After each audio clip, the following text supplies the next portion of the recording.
Israël, Adonai Eloheinu, Adonai Echad. Shema Israël, Adonai Eloheinu. Shalom, shalom, shalom, shalom. Que le Seigneur nous bénisse. Que le Dieu d'Israël, le Dieu d'Abraham, d'Isaac et de Jacob soit avec chacun d'entre nous. Bienvenue sur la chaîne des secrets spirituels de Jérusalem. Abonnez-vous à cette chaîne, car les vidéos qui s'y trouvent peuvent éventuellement vous sauver la vie ou sauver la vie à l'un de vos proches. Aujourd'hui, nous parlerons des bougies et de leur véritable secret. Voyez-vous, lorsque les chrétiens refusent d'utiliser les ressources que Dieu met à leur disposition, ça donne tragédie, problèmes, malheurs et autres pandémies.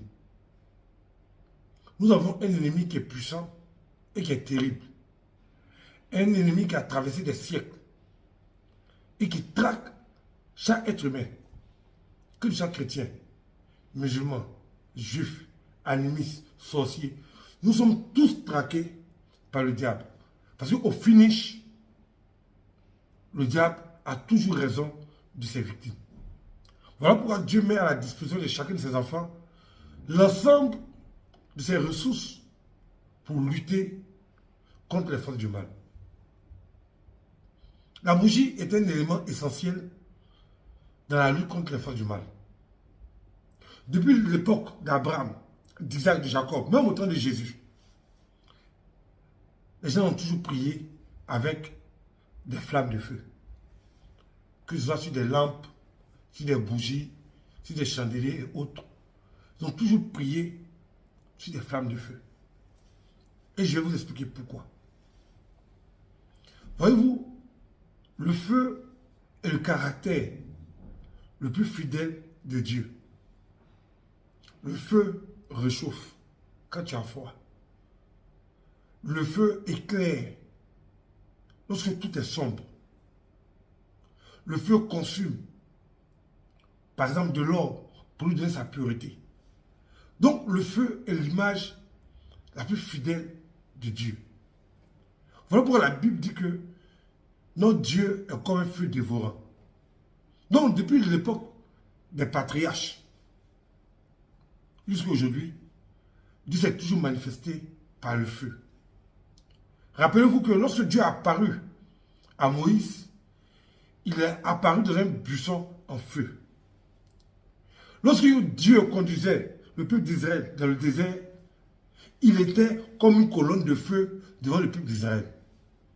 Donc Dieu a toujours manifesté son pouvoir par le feu. Donc lorsque un chrétien prie, que ce soit avec une bougie, une lampe, un chandelier et autres, ce n'est pas tous ces artifices qui sont importants. C'est l'élément feu qui s'y trouve qui est véritablement important. Donc je vais, dans cette série de vidéos, vous expliquer le secret, le véritable secret des bougies et leur pouvoir, leur impact dans notre vie et dans la vie des gens qui nous entourent. Donc lorsque le feu de Dieu est présent dans la vie de quelqu'un, il va réchauffer ta vie.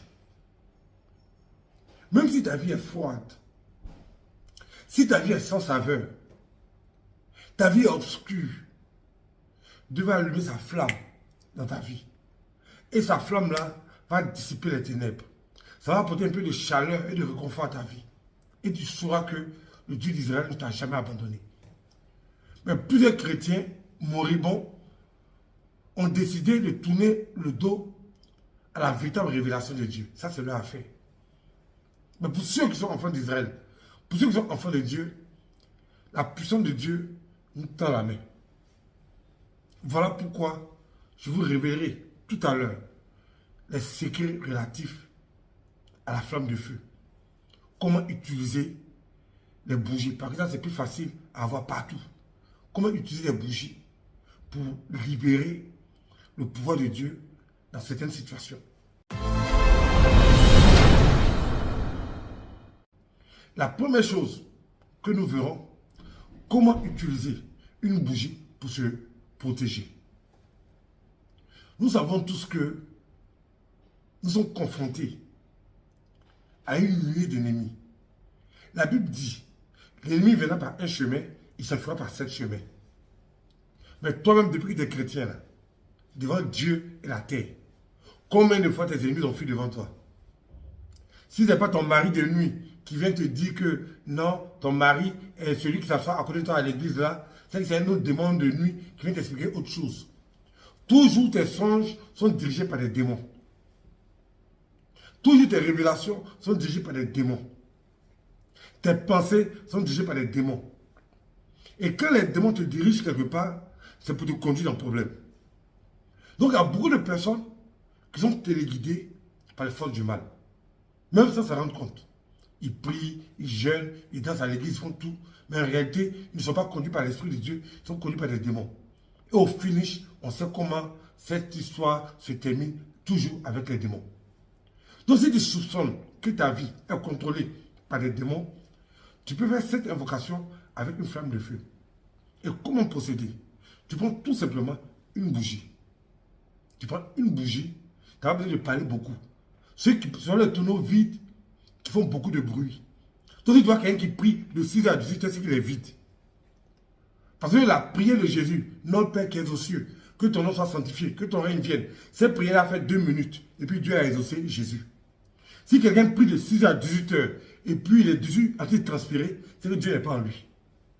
Mais quand Dieu est en toi, tu ne transpires pas. Tu l'appelles et il te répond. Donc, comme je le disais, pour faire cette prière, pas besoin de bavarder beaucoup, de s'agiter. Il suffit d'avoir la connaissance. Donc, tu vas prendre une bougie. L'important, ce n'est pas la bougie même, mais c'est la flamme qui est au-dessus de la bougie. Donc, tu prends une bougie. Tu mets la bougie au-devant de toi. Tu allumes la bougie. Donc, la flamme est allumée. Et puis, tu vas prendre les huiles d'onction que tu as. Bien sûr, je ne parle pas des huiles alimentaires ou bien les fausses huiles d'onction frélatées. Je parle des huiles d'onction d'Israël.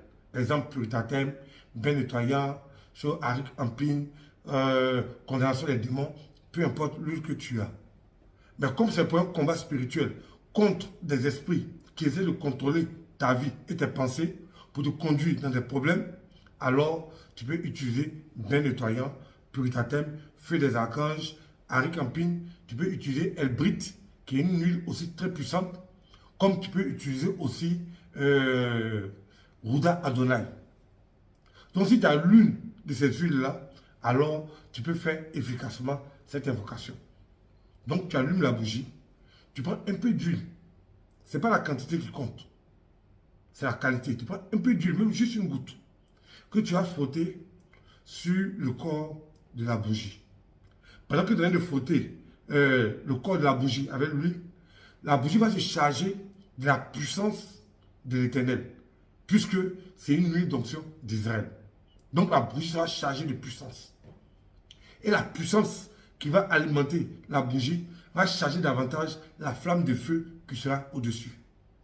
Donc la flamme de ta bougie ne sera plus une flamme naturelle, mais va devenir une flamme surnaturelle, remplie des pouvoirs divins. À partir de ce moment-là, tu vas prendre la bougie et tu vas prononcer ta prière personnelle en faisant passer la bougie devant ton visage. En demandant à Dieu de dissiper les ténèbres de ta vie. En demandant à Dieu d'enlever les ténèbres de ta vie. En demandant à Dieu d'ouvrir ses sentiers, d'éclairer les sentiers au-devant de toi. Donc, tout piège de l'ennemi, tout coup monté, toute transaction de Satan visant à te mettre dans des problèmes, même dans des situations calamiteuses, sera totalement brisé. Parce que tu auras fait non seulement l'invocation avec une huile d'onction efficace, et ensuite la flamme de feu sera chargée du pouvoir divin. Et si tu le fais régulièrement, tu verras que toutes les promesses de Dieu dans ta vie seront oui et amen. Que le Seigneur nous bénisse, que le Seigneur nous aide. Shalom. Shalom, shalom, shalom, shalom. Bienvenue sur la chaîne des secrets spirituels de Jérusalem. Abonnez-vous à cette chaîne afin de ne manquer aucun secret spirituel. Car les vidéos qui s'y trouvent peuvent éventuellement te sauver la vie ou sauver la vie à l'un de tes proches. nous continuons dans notre enseignement sur les bougies. Et cette fois-ci, nous verrons comment gagner un procès grâce à une bougie. Aujourd'hui, beaucoup de chrétiens sont confrontés à des procès. Des procès dans le domaine de l'immobilier, des affaires, de la justice pénale, etc. Et la plupart d'entre eux sont innocents. Mais de la même manière qu'ils sont innocents, beaucoup de ces innocents-là finissent en prison. Pourquoi? Parce qu'ils ne savent pas appeler leur Dieu au secours. Il ne s'agit pas d'être chrétien dans la bouche. Il ne s'agit pas d'avoir une Bible sous la main pour se promener dans le quartier. Il ne s'agit pas d'aller danser à l'église pour dire que nous sommes chrétiens. Mais il s'agit de faire descendre le pouvoir salvateur, le pouvoir de Dieu qui sauve un individu. Dieu a dit, invoque-moi le jour de la détresse. Mais en réalité, combien de personnes ont été dans la détresse, qui ont appelé Dieu, et puis Dieu est venu? Très peu. Parce que les chrétiens ne savent même pas comment marcher avec leur Dieu qui est grand et qui est puissant. Donc aujourd'hui, nous sommes dans un monde méchant. Aujourd'hui, nous sommes dans un monde mauvais. Aujourd'hui, nous sommes dans un monde où on est sujet à la trahison, où on est sujet à la tromperie, où on est sujet à tout ce qui est commenté pour nous créer des problèmes. Et beaucoup de chrétiens se sont retrouvés en prison, pas parce qu'ils sont coupables, parce que ces chrétiens-là ont été victimes de personnes malhonnêtes.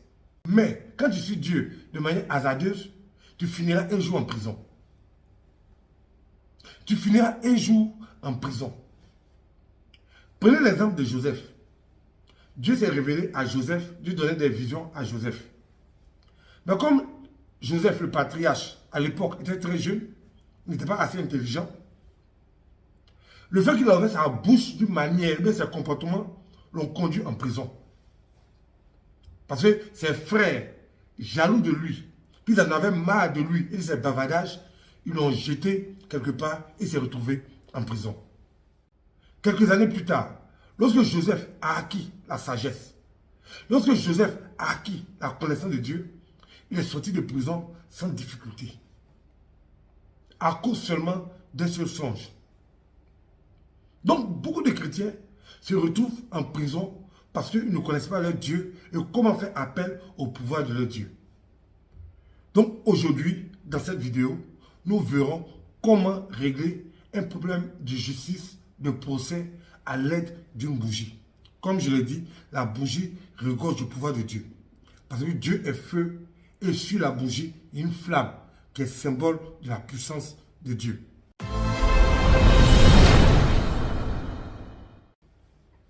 Donc, supposons que tu es confronté à un procès. Supposons que tu es confronté à un problème de justice. Que ce soit une justice pénale ou civile, peu importe. Et que tu es dans ton bon droit devant l'Éternel Dieu des armées, alors cette invocation-là est pour toi, enfant de Dieu. Tu vas prendre la bougie. Avant d'allumer la flamme sur la bougie, avant d'enflammer la bougie, tu dois faire le Notre Père d'abord. Notre Père qui es aux cieux, que ton nom soit sanctifié, que ton règne vienne. Tu fais le Notre Père sur la bougie. Quand tu finis de réciter le Notre Père, alors tu allumes maintenant la bougie. La bougie est sanctifiée au nom du Dieu d'Israël. À partir de ce moment-là, il va te falloir deux éléments. Une huile qu'on appelle Ami Shaddai et le psaume 21. Donc quand tu finis de faire le Notre Père et que tu allumes la bougie, tu vas faire le psaume 21 7 fois. Et quand tu finis de faire le psaume 21 7 fois, tu déposes la bougie devant toi, tu prends ton huile Ami Shaddai que tu mets dans tes paumes et puis tu frottes comme ça, en prononçant tes vœux, en prononçant ta prière. Seigneur, je vais au procès contre telle personne. Tu sais que j'ai raison. Seigneur, donne-moi la justice. Donc, pendant que tu es en train de prier, tu frottes l'huile dans tes mains, tout simplement. Et la bougie est allumée au-devant de toi. Lorsque tu finis de faire ta prière, tu vas éteindre simplement la bougie avec tes doigts. Je n'ai pas dit de souffler. Parce que les chrétiens aiment ça. Donc, c'est avec tes doigts que tu vas éteindre la bougie. Au même moment où le feu de la bougie va s'éteindre, c'est la même manière que l'ardeur de tes ennemis va s'éteindre aussi. Ils ne pourront pas parler devant toi lors du procès. Et tu auras la victoire dans le nom puissant du Dieu d'Israël. Que le Seigneur nous bénisse. Que le Seigneur nous aide. Shalom, shalom, shalom, shalom, shalom. Nous continuons toujours dans notre enseignement sur les secrets spirituels des bougies de prière. Aujourd'hui, nous verrons dans cet enseignement comment utiliser une bougie lorsque quelqu'un décide de mettre du sang devant ta porte ou bien des fétiches devant ta porte ou ton habitation. N'oubliez pas de vous abonner à la chaîne des secrets spirituels de Jérusalem, car les vidéos qui s'y trouvent peuvent éventuellement vous sauver la vie, mais aussi sauver la vie à certains de vos proches. Vous savez, l'ennemi n'est jamais loin de nous. Notre ennemi, souvent c'est notre père, notre mère, notre cousin, notre soeur et tout ça. Même notre voisin. Donc l'ennemi n'est jamais loin de nous. Le jaloux n'est jamais loin de nous. Il est toujours dans les parages, en train de surveiller ta vie pour attendre le moment opportun pour frapper. Je me rappelle une dame, un jour qui s'est levée, elle avait 3 ou 4 enfants avec son mari. Un matin, elle se lève, elle trouve des coquilles d'œufs devant sa porte. Quand je vous dis d'arrêter les prières hasardeuses, il y a des gens qui font exprès comme s'ils ne comprennent pas. Elle a ouvert sa porte, elle trouve des coquilles, des coris, comme si on venait de faire un sacrifice devant sa porte. Quand elle a vu ça, vous avez, il y a ce qu'on appelle les chrétiens androïdes.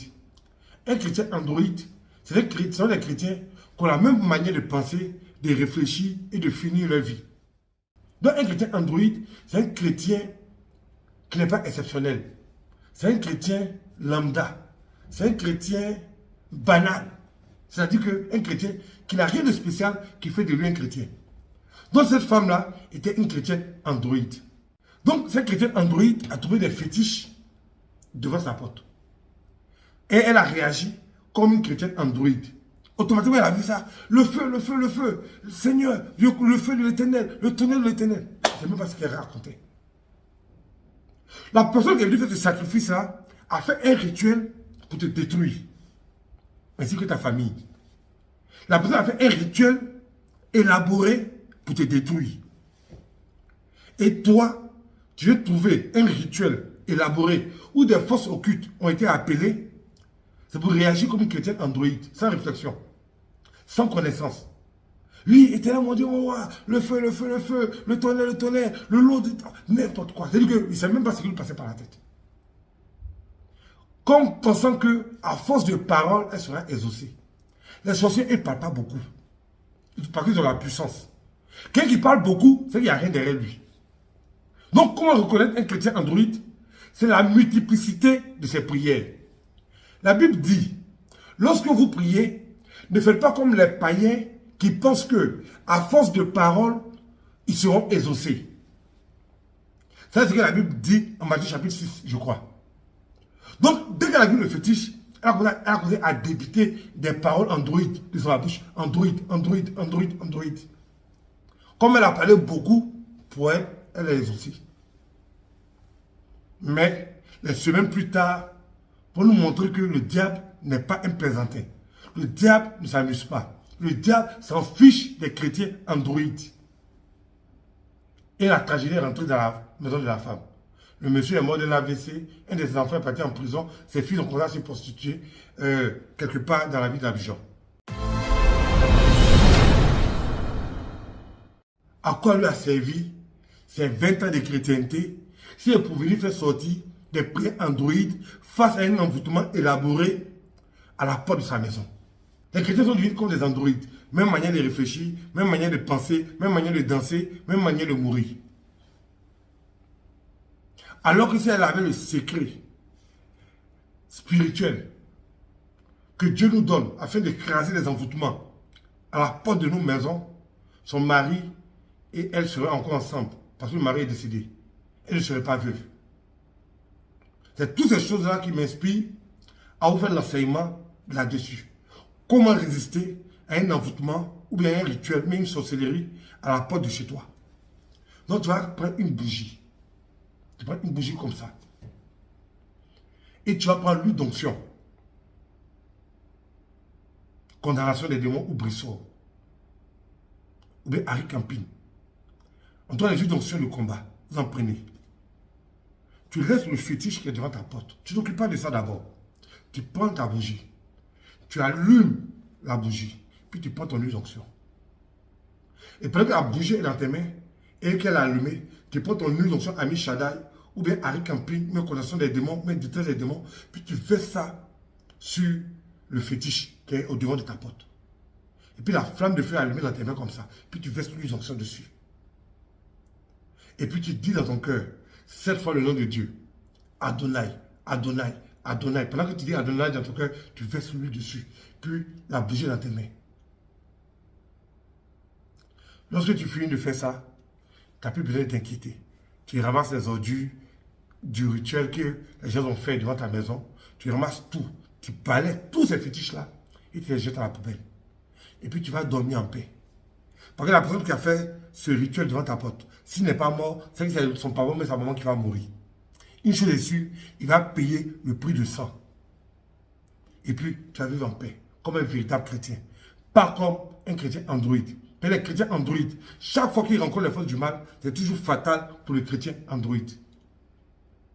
Que le Seigneur nous garde, que le Seigneur nous protège, que le Seigneur nous montre sa lumière et sa vérité, afin que nous puissions croître dans la connaissance du Dieu d'Israël. Shalom, shalom.